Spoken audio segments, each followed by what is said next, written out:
দর্শক মন্ডলী আসসালামু আলাইকুম। আপনারা আমার গতকালকের একটা ভিডিও দেখেছেন। যে ভিডিও নিয়ে আমি আসলে গতকালকে একটা সেতু নির্মাণকে কেন্দ্র করে একটা ভিডিও আপনাদেরকে দিয়েছিলাম।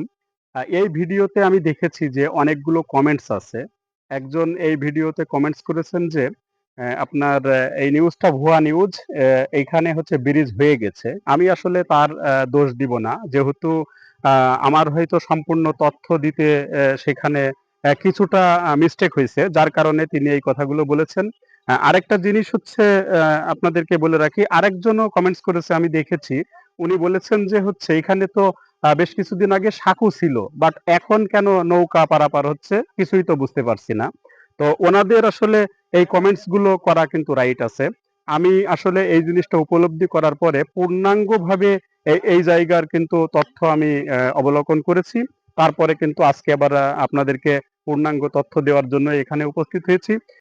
সাঁকোর যে বিষয়টা তিনি বলেছিলেন, এটা আসলে বেশ কিছুদিন পূর্বে কিন্তু এখানে সাঁকোই ছিল, যেটা আসলে পানি কম থাকার কারণে সাঁকো ব্যবহার হয়। আর যেহেতু সামনে বৃষ্টি বর্ষার সময় আসছে, নদীর পানি বেড়ে যাবে, যার ফলে কিন্তু এখন নৌকার ব্যবস্থা করা হয়েছে। যেহেতু পানি বেড়ে গেলে কিন্তু আর সাঁকো ব্যবহার করা সম্ভব হবে না।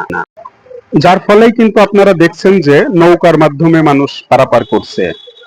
আমি এখন যে জায়গায় দাঁড়িয়ে আছি এটা কিন্তু তালতলা নামক গ্রাম, যেটা হচ্ছে চুয়াডাঙ্গা পৌরসভার আওতাধীন। আর আমার পিছনে যেটা দেখছেন আপনারা, যে গ্রামটা নদীর ওই পারে, এটা কিন্তু হাতিকাটা গ্রাম। পাশে কিন্তু দৌলতদিয়ার, আর এই পাশে হচ্ছে হাতিকাটা। এই হাতিকাটা গ্রামটা কিন্তু আলুকদিয়া ইউনিয়নের ভিতরে পড়ে। তো মূলত আসলে এই মাথাভাঙ্গা নদীটি কিন্তু তালতলা এবং হাতিকাটার মধ্যবর্তীতে অবস্থিত। তো যেখানে ব্রিজ নির্মাণের কথা আসলে এলাকার সাধারণ মানুষ বলেছেন, তার মূল জায়গা কিন্তু হচ্ছে আপনার তালতলা এবং হাতিকাটার মাঝামাঝি, যে মাথাভাঙ্গার যে জায়গাটা আপনারা দেখছেন, যেখানে নৌকা পারাপারের মাধ্যমে মানুষের যাতায়াত হচ্ছে, এটাই হচ্ছে সেই জায়গা। তো মূলত যিনি বলেছেন যে ওখানে ব্রিজ হয়েছে, এই নিউজটি ভুয়া নিউজ। উনি আসলে মনে করেছে যে যেহেতু আমি শিয়ালমারি এবং বটিয়াপাড়ার কথা উল্লেখ করছিলাম, যার কারণে শিয়ালমারিতে অবশ্যই একটি ব্রিজ তৈরি হয়েছে, এটা সত্য। বাট আমাদের এই জায়গাতে তালতলা এবং হাতিকাটার যে মধ্যবর্তী জায়গায়, এখানে কিন্তু এখনো ব্রিজ নির্মাণ হয়নি। যার জন্য এখানে আপনার যারা হাতিকাটাতে যায়, ভালাইপুর এবং চুয়াডাঙ্গাতে যাওয়ার জন্য আসে, তারা কিন্তু হাজরাহাটি শিয়ালমারির লোকজন যদি এই দিক দিয়ে আসে, তাহলে খুব শর্টে কিন্তু আসতে পারবে।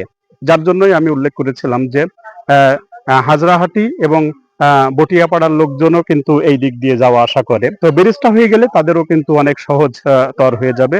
মূল বিষয় হচ্ছে যে এখানে তালতলা এবং হাতিকাটার মধ্যবর্তী যে জায়গা, আসলে তালতলাবাসীর কিন্তু সব থেকে বেশি উপকার হবে যদি ব্রিজটা নির্মাণ হয়। শুধু তালতলা না, এখানে ইসলামপাড়া আছে, তালতলা আছে, হাজরাহাটি আছে, যাদের কিন্তু যাতায়াতের রাস্তা কিন্তু এইটাই, যদি চুয়াডাঙ্গা বা ভালাইপুরে যাইতে হয়। কিন্তু অপোজিট সাইড দিয়ে যদি ঘুরে যাইতে হয়, তাহলে কিন্তু তাদের অনেক সময় লাগে।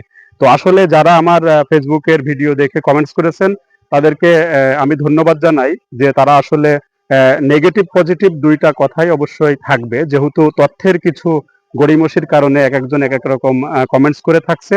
তবে যারা কমেন্টস করেছে তাদেরকে অসংখ্য ধন্যবাদ যে আমার ভিডিওটি দেখার জন্য। আমি হয়তো পূর্ণাঙ্গ তথ্য আপনাদেরকে দিতে সক্ষম হয়েছি।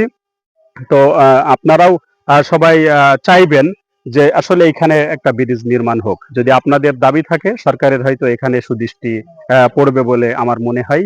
তো হাশেম রাজ, চুয়াডাঙ্গা।